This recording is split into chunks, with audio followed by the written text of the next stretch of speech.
You want to know how to overcome family conflict? You are not alone. It is not comfortable to have conflict.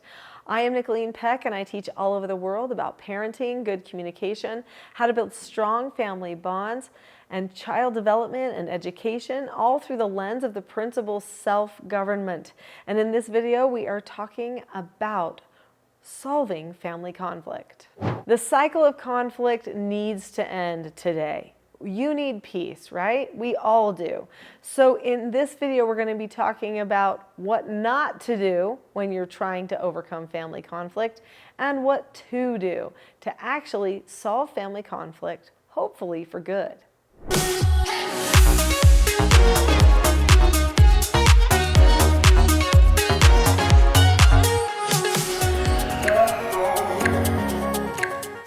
There is a cycle of conflict that people go through repeatedly. So this cycle looks like I expect a person should be able to do a certain thing. I tell them to do that thing. They don't do that thing. I get frustrated that they didn't do that thing. I now disconnect from the other person and think the worst thing about them because this has happened again.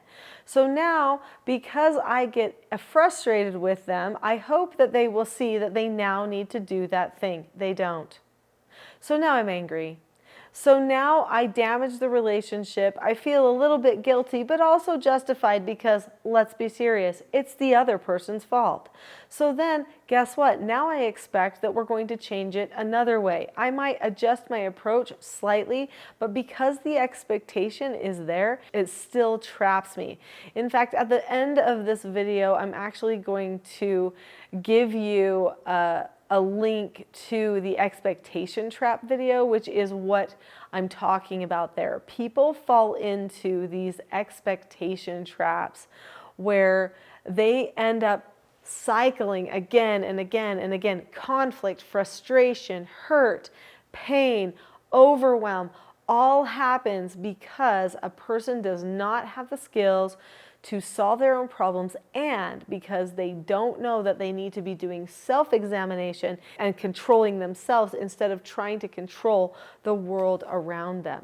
What can we do when we are trying to solve these problems? Well, first let's start talking about what not to do. So the first thing that you don't want to do is emotionally react. That's not going to help you. Don't take the other person's behavior personally. So it could be that there's a miscommunication. In fact, miscommunications or misunderstandings start the majority of family conflicts. The people in the family are actually a lot alike. So what happens is in their day-to-day communication, they get abbreviated. Sometimes they don't even say things at all because they assume that other people can read their minds.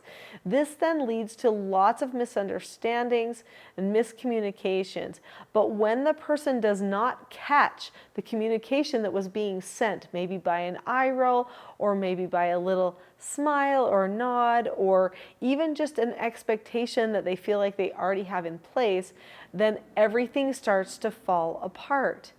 Communication is what holds the family bonds together and helps us solve our problems. So if in your family you've had some miscommunications or some misunderstandings because you haven't had the good communication in place, then my recommendation to you is that you absolutely establish some really good communication.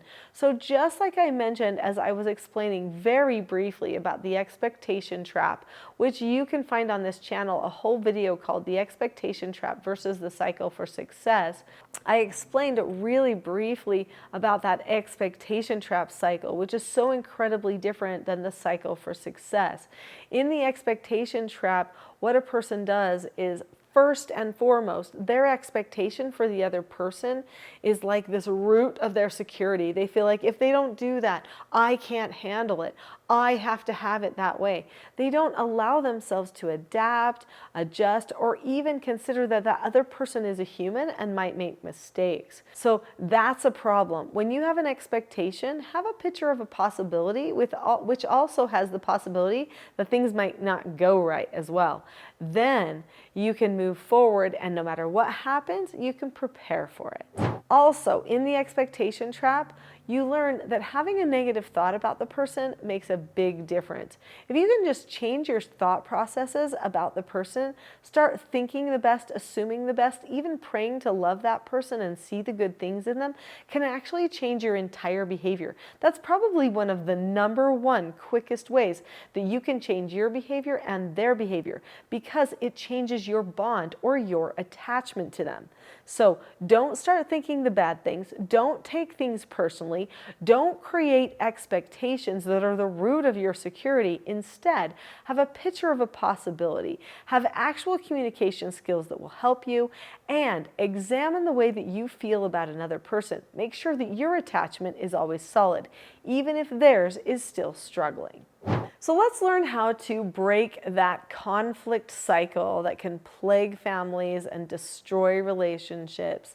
The very first thing that you need to know is that it's going to require self-government. What is self-government? Self-government is being able to determine the cause and effect of any given situation and possessing a knowledge of your own behaviors so that you can control them. So that means you understand cause and effect, you understand yourself and your behaviors, and you actually make a plan for yourself and hold yourself to that plan. So you bring yourself back on course if you ever fall off of it. You take full responsibility for you. That is the number one most important thing of solving a family problem. If you've got conflict and the people won't take full responsibility for themselves, then they'll never be fully honest, and everyone will just keep living according to lies. So after you have taken full responsibility for yourself and have decided that the way you choose to process your world around you actually does matter, then you can create a processing plan that will help you. So what is a processing plan? This is basically a plan for just how you choose to think about certain things. And as part of this plan, you're going to have skills for how to solve the conflicts if they arise. So let's talk about analyzing yourself and that type of a plan. How are you going to process things? You've got to plan that out. What are the thoughts that you're going to have in your head when certain things happen? You have to plan that out. If you don't, the same habits will just continue to happen again and again that are creating your problem and creating a disconnect in your relationship. So if that person says something that's unkind to you and then you take it personally and say something snarky or mean back, then now you know what part to analyze. As soon as a person says something unkind to you, you feel hurt. Now, after you feel hurt, there's a split second where you have to make a choice about what you will think. Maybe you should think, that person is bluntly communicating. That's just their style. They'll hopefully learn better in the future. Did I receive the message that they were giving me? Can I tell them I received the message, and can I tell myself not to take this personally? Yes, I can, because I have a choice. That's the type of dialogue that you can have inside yourself. And so then in any future time, if that person says something mean, you can say, you know what, I'm just not going to take that personally. I'm going to let it go because I have a choice. Another skill that you can use besides accepting no answers and dropping the subject, which is one of the 4 basic skills we were just talking about there, is to also have the skill of disagreeing appropriately. If a person says something or does something that you don't agree with, you feel like wasn't kind or right, you should be able to express yourself. If the person's actually open to it, it's worth it. If they're not open to it, it's totally not worth it. So if they are open, use the skill disagreeing appropriately. When you disagree appropriately, you say that you understand the other person's point of view, you share your point of view, you listen to what they have to say, you say okay and drop the subject. Oh, by the way, most important, you keep calm the whole time. You look at the person in the eyes, you keep a calm face, voice, and body. So no emotional manipulation, no miscommunications or mismessages, completely honest, humble, open, good, calm communication solves your problem. I'd love for you to get some more help with your calmness. I actually have a Calm Parenting Toolkit. There's a link to it in the description below this video, but you can also just go to teachingselfgovernment.com, and on the homepage there's a button that takes you to the Calm Parenting Toolkit right now for free. So click on teachingselfgovernment.com, click on the Calm Parenting Toolkit, start learning the 10 lessons for calmness that you need today to start your journey towards self-government.